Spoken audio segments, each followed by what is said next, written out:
સુરત શહેરમાં કુખ્યાત ચિરાગ ગોટીનો એસઓજી પોલીસે સરઘસ કાઢ્યો। લોકોના ટોળે ટોળા ઉમટ્યા।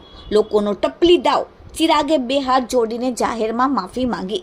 સુરતમાં ભાગીદારની કારમાં ડ્રગ્સ પ્લાન્ટ કરીને ફસાવાનું ષડયંત્ર અને તાલિબાની સજા આપીને નિર્દોષોને હેરાન કરનાર નામચીન ચિરાગ ગોટીને પોલીસે રિકન્સ્ટ્રક્શન માટે ઘટના સ્થળે આજે લઈ ગઈ હતી। આ દરમિયાન હજારોની સંખ્યામાં લોકોના ટોળે ટોળા ઉમટી પડ્યા હતા। સરઘસ માટે લઈને પહોંચતા લોકોએ ચિરાગ ગોટી પર ટપલી દાવ કર્યો હતો તો કેટલાકે ચપ્પલ પણ ફેંક્યા હતા। તેમજ ધક્કા મૂકી વચ્ચે પોલીસે માંડ ચિરાગ ગોટીનો જીવ બચાવ્યો હતો। તો બીજી તરફ વર્ષો સુધી જેના ડર નીચે લોકો જીવતા હતા તે જ લોકોએ આજે ચિરાગ ગોટીના ઘર બહાર ફટાકડા ફોડી ઉત્સવ મનાવ્યો અને નરાધમને ફાંસી આપોના બેનર સાથે ઢોલ નગારા વગાડીને વિરોધ પ્રદર્શન કર્યું હતું। રિકન્સ્ટ્રક્શનની આ પ્રક્રિયામાં ભોગ બનનાર પરિવાર અને સ્થાનિક રહીશોમાં ભારે રોષ જોવા મળ્યો। ચિરાગ ગોટી વિરુદ્ધ બેનરો અને પોસ્ટરો હતા। કડકમાં કડક સજા થાય અને ફાંસી આપવામાં આવે તેવી માંગણી કરવામાં આવી। રિકન્સ્ટ્રક્શનમાં લોકોને ડર છોડીને જાહેરમાં સૂત્રોચ્ચારો કર્યા હતા।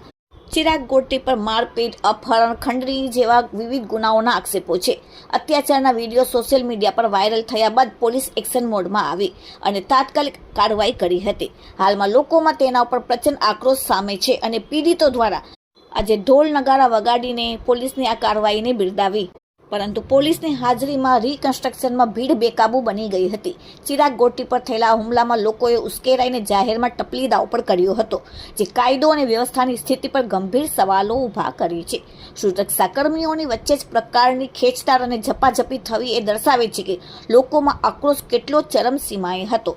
ચિરાગ ગોટી જ્યારે પોલીસની ગાડીમાંથી ઉતર્યો તે દરમિયાન તેના કપડાં પણ ફાટેલા જોવા મળ્યા હતા। Bureau report, daily India TV.